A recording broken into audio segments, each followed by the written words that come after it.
ya siku ya leo ambao Mungu ametufikisha, na ni jambo la kumshukuru Mungu.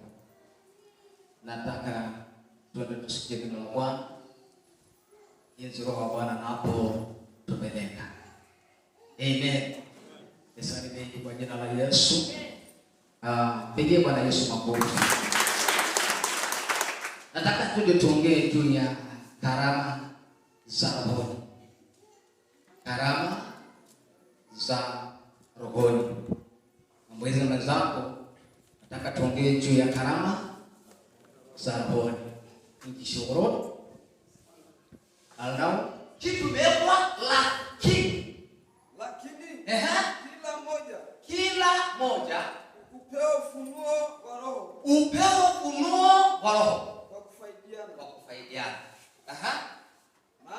Maana mtu mmoja kwa roho apewa neno la hekima.